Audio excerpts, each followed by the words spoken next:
الحميد. أعوذ بالله من الشيطان الرجيم. بسم الله الرحمن الرحيم. اليوم أكملت لكم دينكم وأتممت عليكم نعمتي ورضيت لكم الإسلام دينا. صدق الله العظيم. எல்லா புகழும் அல்லாஹ் ஜல்லல்லாஹு தஆலா ஒருவனுக்கே உரித்தாகும். அபிநாயகம் முஹம்மது ரசூலுல்லாஹ் ஸல்லல்லாஹு அலைஹி வஸல்லம் அவர்கள் மீதும் அவர்களின் சத்திய வழியை பின்பற்றி வாழ்ந்த சஹாபாக்கள், தாபிஈன்கள், தபூதாபீன்கள், அத்தாபுல் அவுலியாக்கள், சுஹதாக்கள், சாலிஹீன்கள், பெரியோர்கள், நல்லோர்கள் நம் அனைவர் மீதும் அல்லாஹ்வின் அன்பும் அருளும் என்றென்றும் நிறைவாக உண்டாவதாக. ஆமீன்.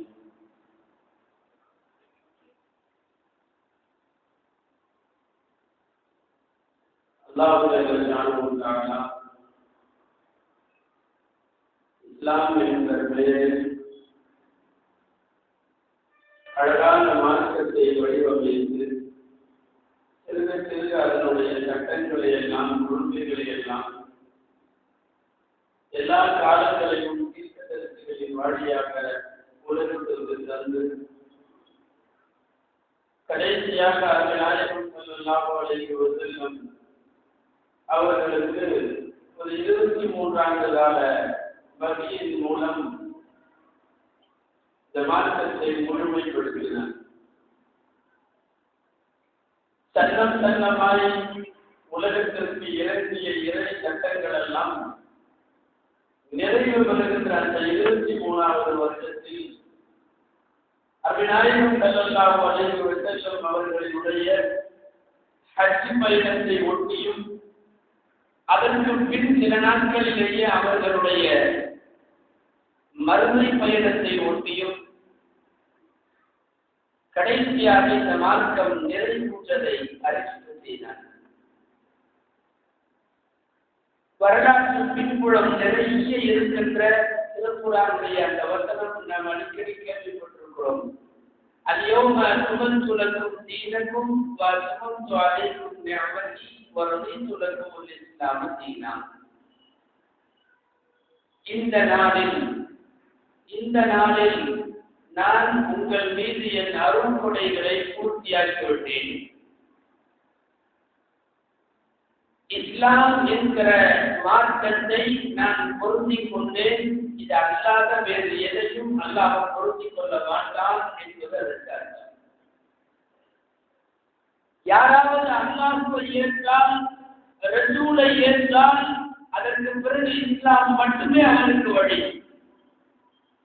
இஸ்லாம் அல்லாமல் உலகத்தில் நம்முடைய அறிவுக்கு பொருந்தியோ பொருந்தாமலோ, புரிந்தோ புரியாமலோ எந்த கொள்கைகளும் ஒரு முஸ்லிம் இஸ்லாத்திற்கு அப்பால் ஏற்கவோ நடக்கவோ, அது குறித்து சிந்திக்கவோ பரிசீலனை செய்யவோ கூடாது என்பதுதான் அல்லாஹ் இந்த மார்க்கத்தை பொருந்திக் கொண்டான் என்பதற்கு அர்த்தம்.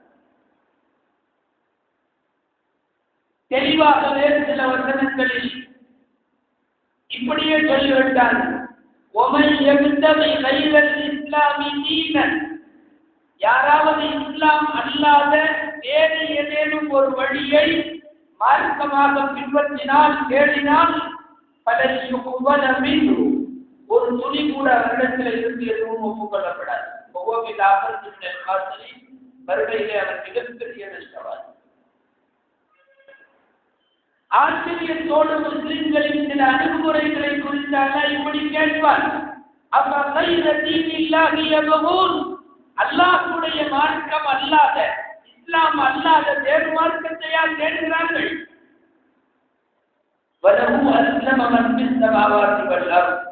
வானத்திலே உள்ளவைகளெல்லாம், பூமியிலே உள்ளவைகளெல்லாம் அவனுக்காக சரணடைந்திருக்கிறது.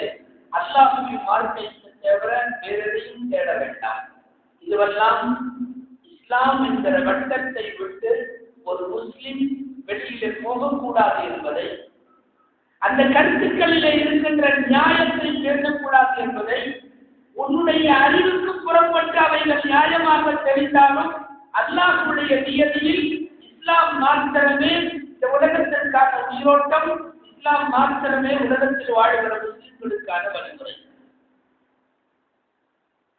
ஸல்லல்லாஹு அலைஹி வஸல்லம் அவர்களும் சஹாபாக்களும் இந்த கொள்கைகளுக்கு உயிர் கொடுக்கத்தான் போராடினார்கள். இதற்காகத்தான் உயிர் துறந்தார்கள், இதற்காகத்தான் நாடு துறந்தார்கள், இதற்காகத்தான் தங்களுடைய எல்லா பொருளாதாரங்களையும் செலவழித்தார்கள்.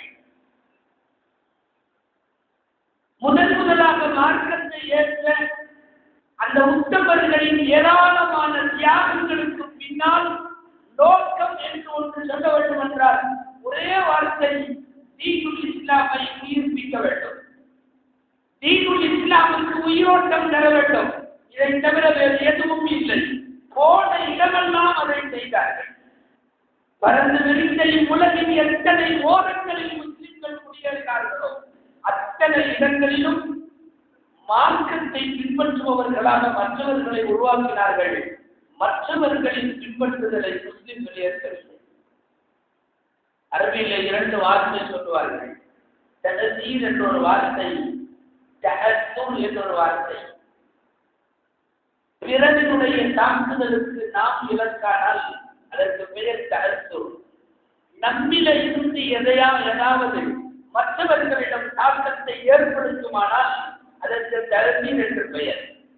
சஹாபாக்கள் போன இடமெல்லாம், முஸ்லிம்கள் வாழ்ந்த இடமெல்லாம், இஸ்லாமிய அரசாட்சி நடைபெற்ற இடமெல்லாம் வழி நெடுக வரலாறு சொல்லுகிறது.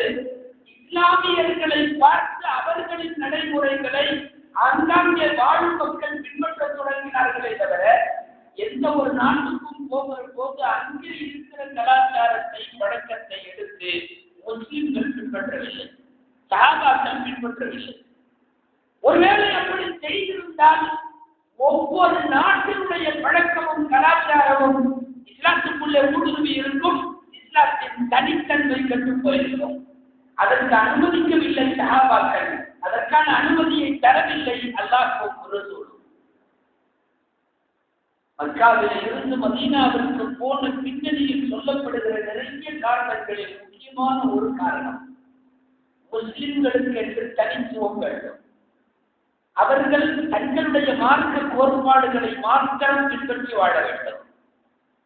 குறிப்பாக செலவினக்கம் செய்வோர் உள்ளிட்ட ஏராளமானவர்கள் புனைந்து வைத்திருக்கிற எந்த கதைகளும், அவர்கள் நடைமுறைகளாக வைத்திருக்கிற எந்த பழக்க வழக்கங்களும் முஸ்லிம்களை அண்டக்கூடாது. எனவே தனித்துவம் வேண்டும், தனி இடம் வேண்டும், தனி வழிபாடு வேண்டும், தனி பழக்க வழக்கம் வேண்டும், தனி பண்பாடு வேண்டும், முஸ்லிம்களுக்கு தனி கலாச்சாரம் வேண்டும். இதை ஒட்டி இந்த காலத்திட்டத்தில் பிறந்ததுதான் இதற்கு பெயர்.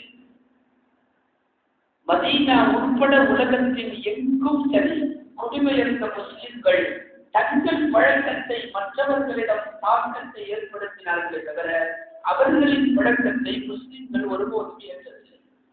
ஆனால் சமீப காலங்களில் அங்காங்கே இருக்கக்கூடிய இருப்பிடங்களுக்கு தோதுவாக முஸ்லிம்கள் அவர்களிடம் மாற்றார்களிடம் காணப்படுகிற நடைமுறை பழக்க வழக்கத்தை தங்களுடையதாக பின்பற்ற துவங்கிய போது அவர் பெயர் தனி முஸ்லிமுக்கு அல்ல, அது ஒட்டுமொத்த இஸ்லாமிய மார்க்கத்திற்கான அவர் பெயராக ஆகிவிட்டது. இப்னு அப்பாஸ் ரலியல்லாஹு அன்ஹு சொல்வார்கள், காலம் போக போக மா அதா அலைஹி ஆகும், இந்த உம்மத்தினர் மீது வரக்கூடிய ஒவ்வொரு வருஷமும் இல்ல வஅஹதது ஃபீஹி பித்அத்தன் வஅமாது ஃபீஹி சுன்னத்தன், ரசூலுல்லாஹ்வின் ஒரு சுன்னத்தை ஒவ்வொரு வருஷமும் ஒரு சுன்னத்தை நோக்காக்கிக் கொண்டே இருக்கிறார்கள்.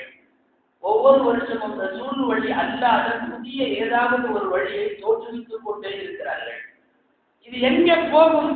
ஹத்தா துஹியல் பித்அு வ தமூது சுனன், மூடப்பழக்கம் எல்லாம் ஒரு காலத்தில் உயிர் பெற்றுவிடும், சுன்னத்துகள் எல்லாம் ஒரு காலத்தில் மௌத்தாகிவிடும். காலம் போக போக நபிகளாருடைய உயர்ந்த நடைமுறைகளை கூட தள்ளி வைத்துவிட்டு மிகவும் பிற்போக்கான பிறருடைய நடைமுறைகளை பழக்க வழக்கங்களை முஸ்லிம்கள் பின்பற்ற துவங்குவார்கள் என்பதற்கான எச்சரிக்கையை சொல்லுகிறார். ஏராளமான பழக்க வழக்கம் குர்ஆனில் இருக்காது, ஹதீஸில் இருக்காது, சஹாபாக்களிடம் இருக்காது.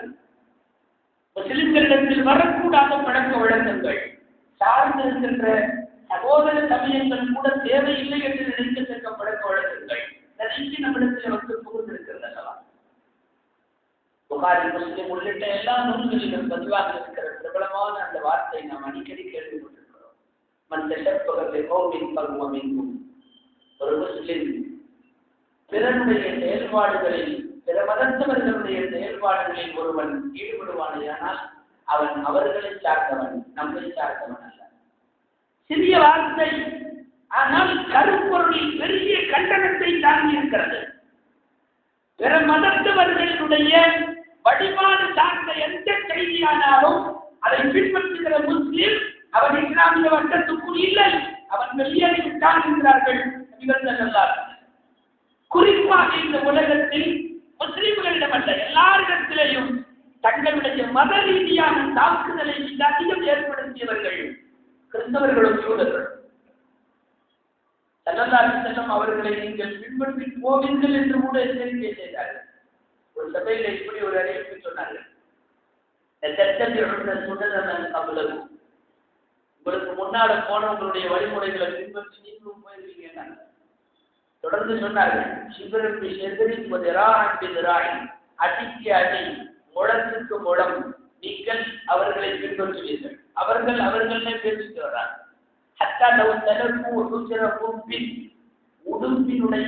உடும்பினுடைய தண்டுக்குள், ஒரு உடும்பின் பொந்துக்குள் அவர்களெல்லாம் நுழைந்தால் எதற்கு போகிறார்கள் என்றே காரணம் கேட்காமல் நீங்களும் அதிலே போய் நுழைந்து கொள்வீர்கள். சஹாபாக்கள் கேட்டார்கள், அது யஹூத வந்தா அவர் சொல்லலாம். எல்லாரும் சோதனை நீங்க சொல்றது, நாங்க அவங்களுக்கு பின்னாடி போயிடுவோம்னு நீங்க சொல்றது யஹூதி நிராகரத்தானே சொல்றீங்க. புகாரில் இந்த ஹதீஸ் இருக்கிறது. பிற மதத்தவர்களை பின்பற்றுதல் என்று தனித்தலைப்பட்டு இமாம் புகாரி இதை பதிவு செய்கிறார்கள்.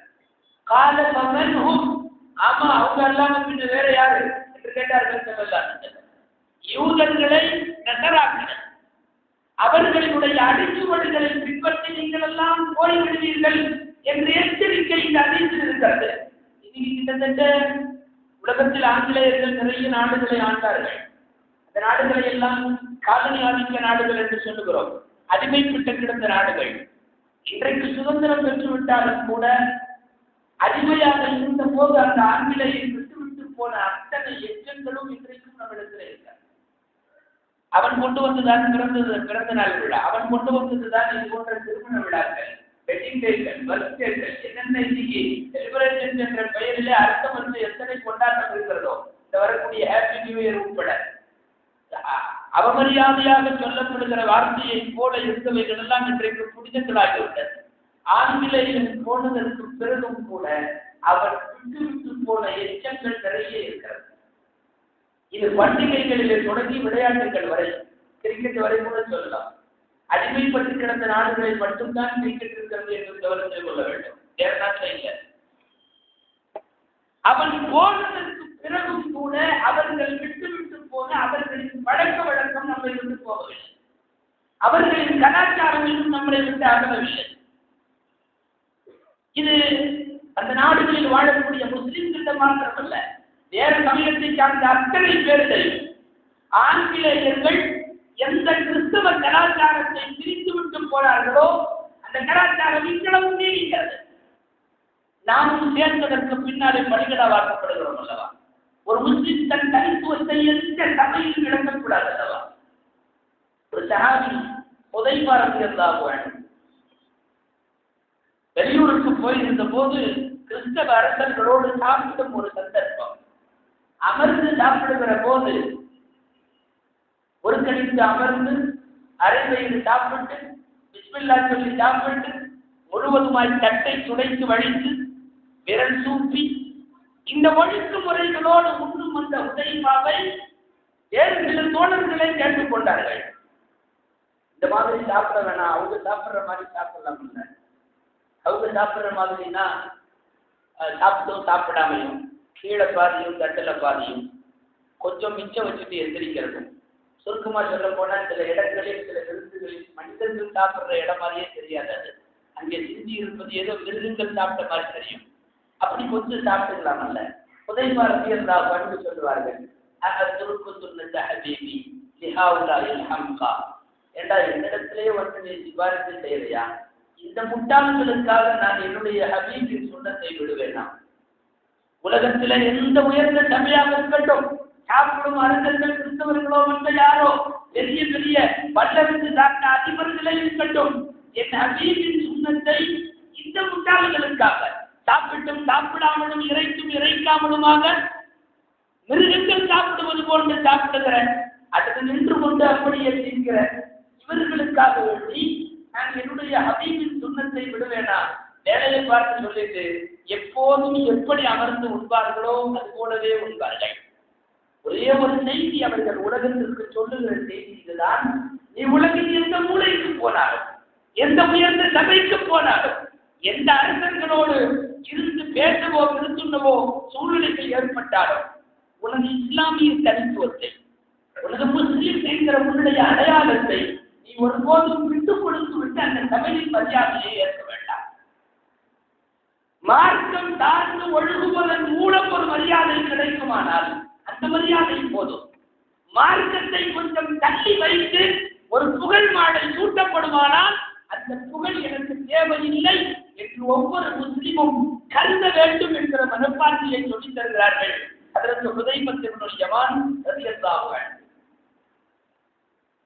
இன்றைக்கு நம்முடைய வாலிபர்களிடத்திலேயும் வந்து சேர்ந்துவிட்ட புத்தாண்டு கொண்டாட்டங்கள், ஆங்கில புத்தாண்டு, அர்த்தமற்ற நிறைய பண்டிகைகளில் ஆங்கிலேயன் பல நாடுகளில் விட்டுவிட்டு போன எச்சங்களில் ஒன்று இந்த நியூ இயர்.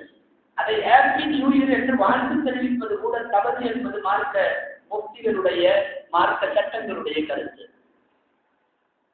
உலகறிந்த மார்க்க அறிஞர் அல்லாமா இப்னு கையிம் ரஹ்மத்துல்லாஹி சர்வதேச அளவில் ஃபத்வாக்கள், மார்க்க தீர்ப்புகள் தந்தவர்.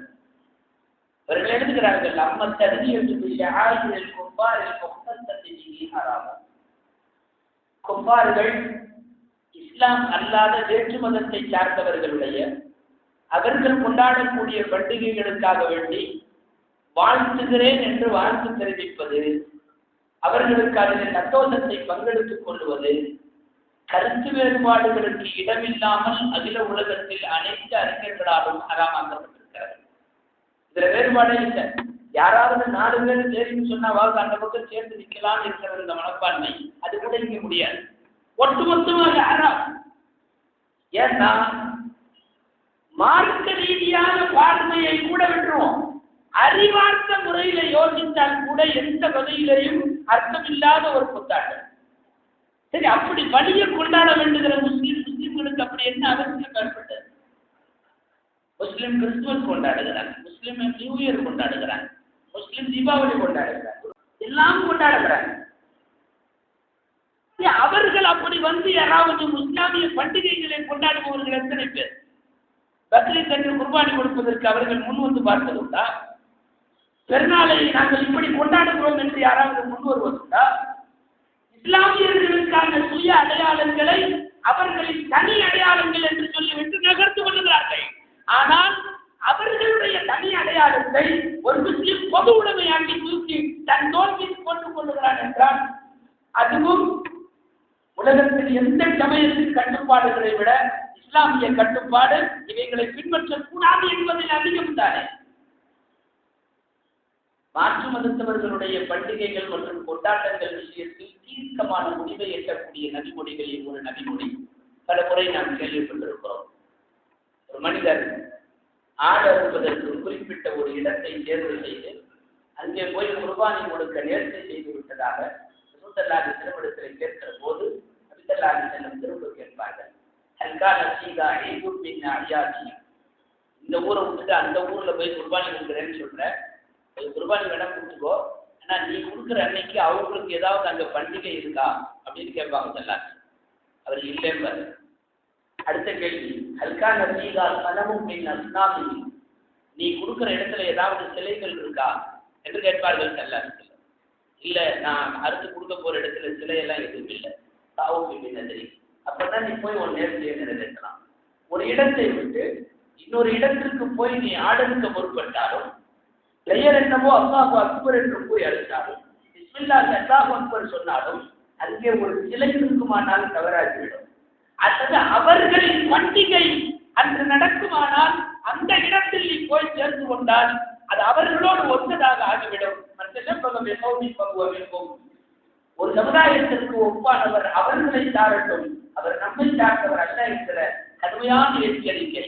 இந்த ஹதீஸியத்தான மாற்று மதத்தவர்களுடைய பண்டிகைகளை முஸ்லிம்கள் அணுகுகிற விஷயத்தில் அவர்கள் கொண்டாடுகிற ஏராளமான தினங்களை கொண்டாட்டங்களை முஸ்லிம்கள் எந்த தோரணையில் அணுக வேண்டும் என்பதை பற்றிய தெளிவான பாடத்தை நமக்கு சொல்லுகிறார். அர்த்தம் இல்லாத எதையும் ரசூலுல்லாஹ் ஏற்றுக்கிட்டதே கிடையாது.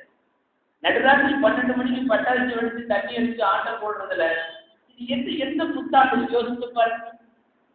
என்ன சிந்தனை இது? பார்களில் ஆங்காங்கே நடிகைகளை விட்டு ஆட்டம் போட வைப்பதும் அதை தண்ணி அடித்துக் கொண்டே பார்த்து ரசிப்பதும் ஒரு நள்ளிரவு நேரத்தில் இப்படி ஒரு கூத்தாட்டம் எந்த அடிப்படையில் அறிவுக்கு பொருந்தாத எதையும் அனுபவித்ததில்லை. ரசூலுல்லாஹ் வர்றதுக்கு முன்னாடி அறியாமை காலத்தில் கூட சில நல்ல பழக்கமெல்லாம் இருந்துச்சு. அதை ரசூலுல்லாஹ் வேணாம்னு சொல்லலை, அதையெல்லாம் ஏற்றுட்டாங்க. இஸ்லாத்துக்கு வந்த பிறகும் நீங்க அதை கன்டினியூ பண்ணலாம் அப்படியே சொல்லிட்டாங்க.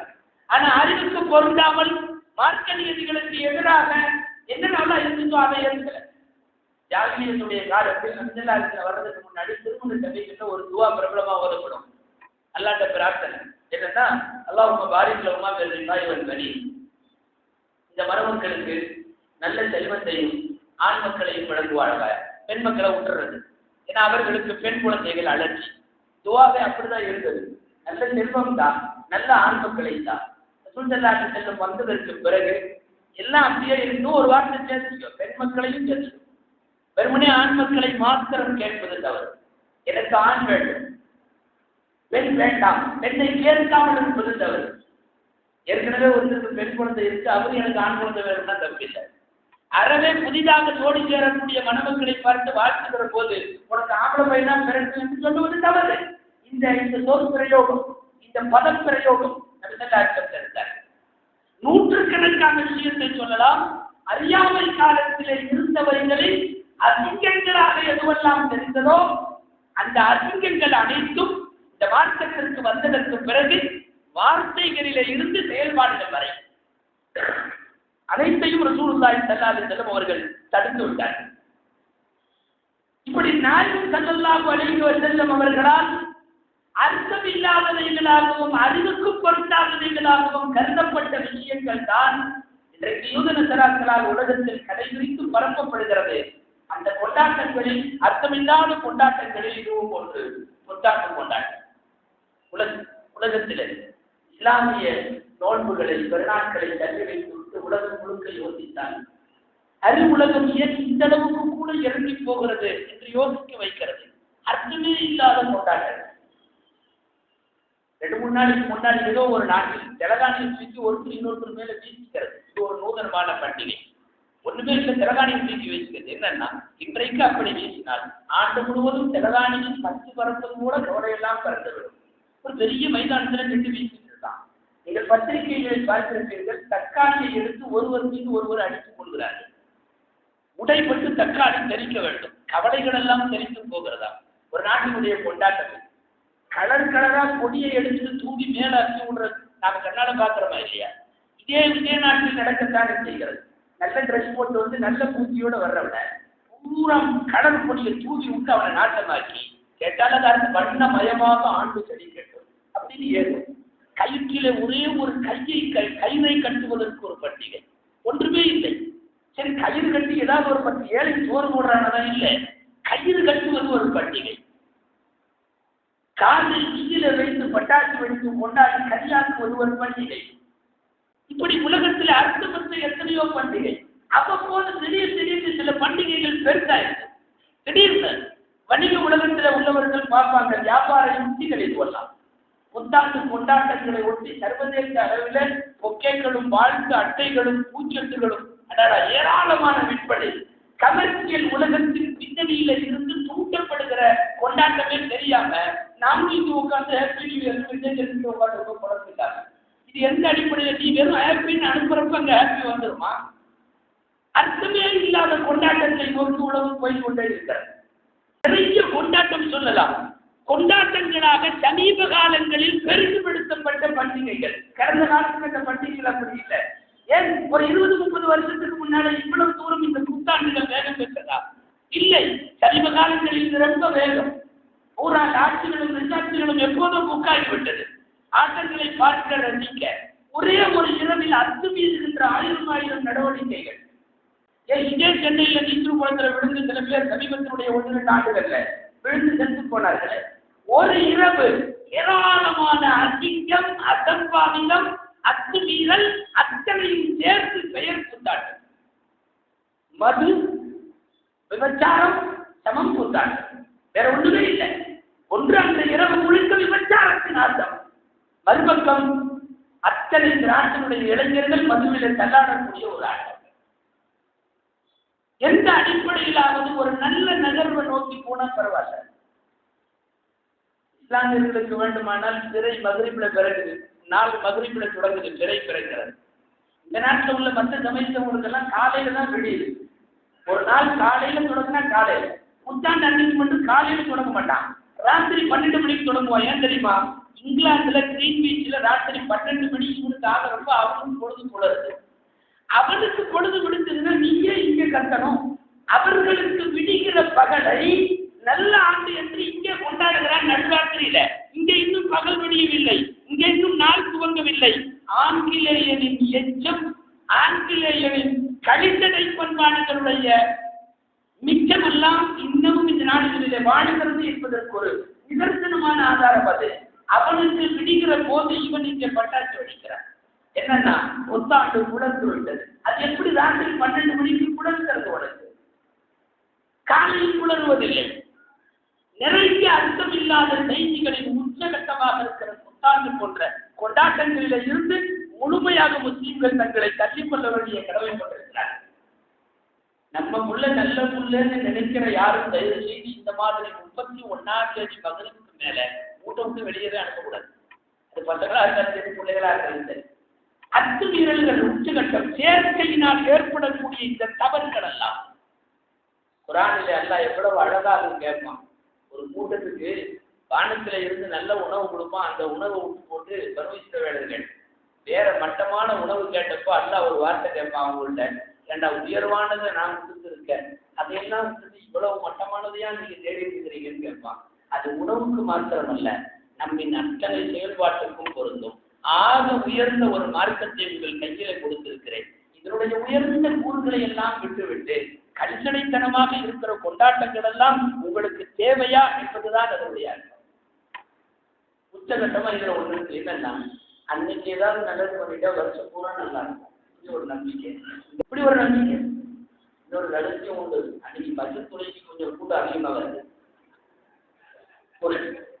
ஒரு வேலை ஜனவரி 1 பஸ்ஸில் போட்டுட்டா ஏதாவது இங்க இன்னொன்றும் கவனிக்க வேண்டும். அந்த ஒரு அன்னைக்கு மாத்திரம் ஏதாவது செய்வதில் மாத்திரம் வருஷம் பூரா நல்லா இருக்குங்கிறது எவ்வளவு வடிகட்டியும் விட்டாங்க. பல காட்சிப்படவும் இல்லாமல் வருஷ ஆரம்பமோ இடையிலையோ முடிவோ அல்லாஹ் ஒரு தீங்கை உனக்கு நாடி விட்டால் உலகத்துல எவனாலும் அதை தடுக்க முடியாது. அது எந்த டேட்டா இருந்தாலும்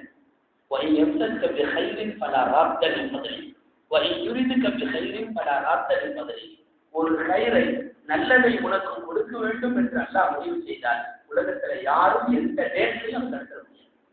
இதுதான் இஸ்லாமிய சித்தாந்தம், இதுதான் இஸ்லாமிய கொள்கை. ஆனால் ஏதாவது ஒரு நாளை தூக்கி வைத்துக் கொண்டு அந்நாளில் இப்படியானால் வருடம் முழுக்க அப்படின்னா அதனால் தானோ என்னவோ தெரியல, அவங்க லாஜிப்படியே போய் பார்த்தாலும் ஒவ்வொரு வருஷமும் தண்ணீரையும் விபச்சாரத்திலையும் ஆண்டு தொடங்கிறதுனால தான் எல்லா இடமும் வருது கூட தெரியும். சமீப காலங்களில் தப்பித்து வரக்கூடிய எல்லாம் அப்படி ஒரு புத்தாண்டை துவங்குவதாக இருந்தால் அமைதியோடு எங்கே துவங்குகிறார்கள்?